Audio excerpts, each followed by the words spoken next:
हरिश्चंद्र को आप देखते हैं, सत्यवादी हम लोग कहते हैं, हरिश्चंद्र को सपना आया कि उनने अपने सपने में अपने गुरु को अपना पूरा राज्य दे दिया है। सपना आया, आप कल्पना करके देखो, असली में नहीं घटी थी घटना, सपना आया। अगले दिन जो है विश्वामित्र आ गए, बोले हरिश्चंद्र कल तूने सपना देखा था और सपने में तूने अपना राज्य मुझे दिया था, अब दे दे। हरिश्चंद्र बोले कि हाँ सपना दिया था, मेरे को ऐसा सपने में दिखा था, और बोले मैंने आपको अपना राज्य दिया था और तुरंत दे दिया। आदमी जो है कोर्ट के पेपर पर लिख करके भूल जाता है, 100 लोग वीडियो बना रहे हैं उसके बावजूद मुखर जाता है कि मैंने कहा है, और वो सपने में आई है बात, हरिश्चंद्र के सपने में आई है बात, और उसके बावजूद वो हटने को तैयार नहीं है, उनके सपने में आया। ये कैसे राजा थे? धर्म की प्रतिमूर्ति थे, सत्यवादी हरिश्चंद्र हम लोग कहते हैं। उशीनर के राजा थे शिवी, उनकी परीक्षा लेने के लिए धर्म ने भेजा, धर्म आए यम आए, एक कबूतर बन करके आए, एक बाज बन करके आए। कबूतर के रूप में धर्म आकर के बैठ गए पहले, और शिवी से बोले कि हमने सुना है कि आप शरणागत की रक्षा करते हैं। उनने कहा, बोले मेरी रक्षा करिए। बोले हाँ तुम्हारी रक्षा का मैं वचन देता हूँ। थोड़ी देर में पीछे से बाज आ गया। बाज बोला कि ये जो कबूतर है मेरा भोजन है, आप मुझे दीजिए। बोले भाई मैं इसको ये वचन दे चुका हूँ कि यदि मेरी शरण में आया है तो मैं इसकी हत्या नहीं होने दूंगा। तो बोले कि आप जो है भूखे का भोजन जो है छीन रहे हैं, ये भी तो अधर्म है।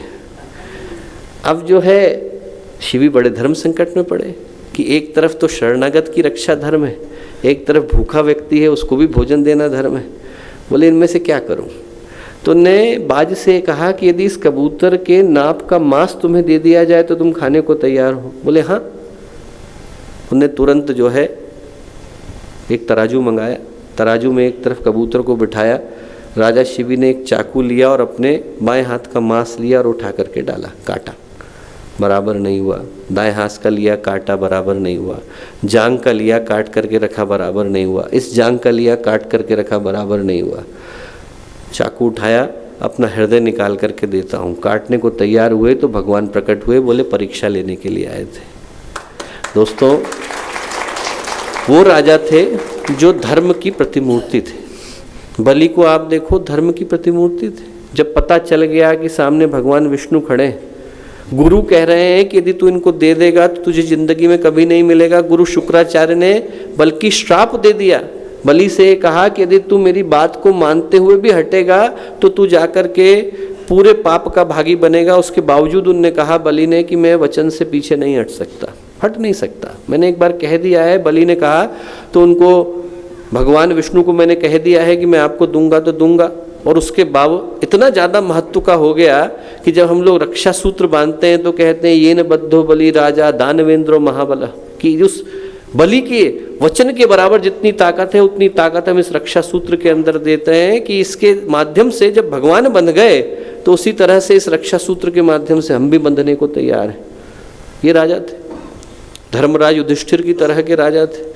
धर्मराज युधिष्ठिर के यहाँ जब घटना घटी, अर्जुन का मित्र था चित्रसेन गंधर्व, और दुर्योधन जो है उसको अपमानित करने की दृष्टि से पहुंचा वहाँ। तो जब अपमानित करने की दृष्टि से पहुंचा तो चित्रसेन ने बंदी बना लिया। अब दुर्योधन और सारे भाइयों को बंदी बना लिया और मारने को तैयार था। उनके जो अमात्य थे, उनके जो मंत्रीगण थे, वो भगे भगे आए और उनसे बोले कि साहब आप रक्षा करो। तो भीम बोले कि अरे मरने दो नालायक को, अच्छा है दुर्योधन इसी बहाने मर जाएगा, खत्म हो जाएगा। अर्जुन भी बोले कि मरने दीजिए। युधिष्ठिर बोले कि नहीं भाई, हमको बचाने के लिए जाना चाहिए। तो बोले आप क्या बात कर रहे हैं? भीम बोले आप क्या बात कर रहे हैं? दुर्योधन ने हमें कितनी यंत्रणा दी है, इसी दुर्योधन ने मुझे जहर दिया था, इसी दुर्योधन ने द्रौपदी का अपमान किया था, इसी दुर्योधन ने हम लोगों को एक वनवास दिलाया है, इसी दुर्योधन ने हम लोगों को एक कष्ट दिया है। उन्होंने कहा कि ये जो है इसी दुर्योधन की मदद करने को आप बोल रहे हैं। तो बोले युधिष्ठिर बोले कि ऐसा है कि यदि हमारे आपस में विरोध है तो हम 5 पांडव और 100 कौरव है। आपस में विरोध है तो वो 100 कौरव है, हम 5 पांडव हैं। पर यदि किसी दूसरे से विरोध है तो हम लोगों को मिलकर के 105 भाई हो जाना चाहिए। हम लोग मिलकर के 105 भाई। बोले धर्म ये कहता है कि उस समय में वो कौरव नहीं है और हम पांडव नहीं है, उस समय में हम लोग एक ही माँ के और एक ही पिता के पुत्र हैं। इसीलिए जब यक्ष के साथ संवाद हुआ युधिष्ठिर का, और यक्ष के साथ संवाद के बाद जब यक्ष ने कहा, उनने सारे प्रश्नों का सही उत्तर दे दिया, तो यक्ष ने कहा कि साहब एक भाई को आप जिंदा कर लो, इनमें से कौन से भाई को आप चाहते हो? तो युधिष्ठिर ने कहा कि नकुल को जिंदा कर दीजिए आप। तो उनने कहा कि नकुल को क्यों?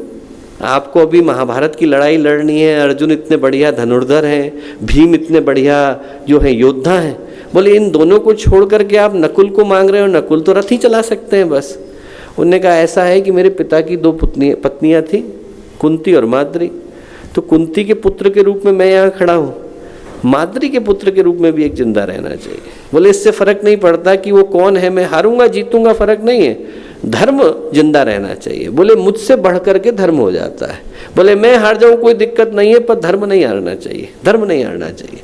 ये जो राजा निकल करके आते थे दोस्तों, ये वो राजा थे जिनका जीवन धर्म की प्रतिमूर्ति था। और इसीलिए यदि कभी धर्म तंत्र लड़खड़ाता था तो वहां पर आकर के राजा जो है सहयोग देते थे। जब ऋषियों को कष्ट पहुंचाने लगे असुर, तो उस समय में रघुकुल नंदन राम वहां पर पहुंचे कि आप लोगों को कष्ट है, और उन्होंने जैसे ही देखा कि अस्थियों का समूह पड़ा हुआ है, तो अस्थियों के समूह को देख करके भगवान राम ने प्रतिज्ञा करी, ये प्रतिज्ञा करी कि निश्चरहीन करूँ मही भुज उठाए प्रणकीन, कि मैं जब तक असुरों से इस धरती को मुक्त नहीं कर दूंगा तब तक चैन से नहीं बैठूंगा।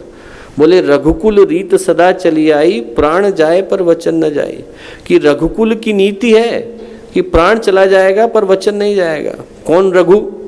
वो रघु जो उनके दादाजी के दादाजी हुए, रघु के पुत्र दिलीप, दिलीप के पुत्र दशरथ, दशरथ के पुत्र भगवान राम। तो वो जो रघु थे उनने एक बार 100 अश्वमेध करे। 100 अश्वमेधों को करने के बाद रघु जो है खाली हो गए, कपड़े वपड़े भी नहीं बचे, कुछ नहीं बचे, खाली बिल्कुल सब कुछ दान देने के बाद बैठे थे। एक ब्राह्मण कुमार आए, ब्राह्मण कुमार का नाम था कौत्स। कौत्स ने अंदर आकर के प्रणाम किया, रघु को देखा, और जब देखा तो रघु के हाथ में तो कुछ भी नहीं है। प्रणाम करके वापस जाने लगे। तो कौत्स को वापस बुलाया रघु ने।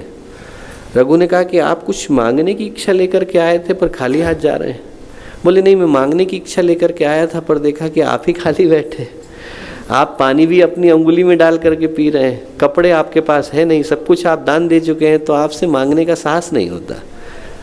रघु बोले कि मैंने अपना जितनी भी संपदा है वो दान में दी है, मैंने यहाँ से राज्य से जो मिला था वो दान में दिया है, पर मैंने अपना पुरुषार्थ दान में नहीं दिया, अपना पराक्रम दान में नहीं दिया, वो अभी भी मेरे साथ है, आप मांगो।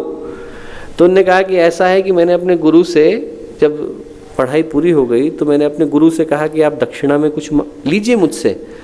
तो गुरु बोले कि कुछ मत दे बेटा। फिर मैंने दोबारा जिद करी तो बोले कुछ मत दे। फिर जब दोबारा जिद करी तो गुरु थोड़ा सा चिड़चिड़ा गए और बोले कि अच्छा तुझे देना ही है तो 14 लाख स्वर्ण मुद्राएं ला करके दे। अब मैं गरीब ब्राह्मण कहाँ से लेकर के ला के दूँ? तो आपके पास मांगने के लिए आया था कि आप दे दें, पर आप तो खाली हाथ बैठे हैं, कहीं और जाता हूँ।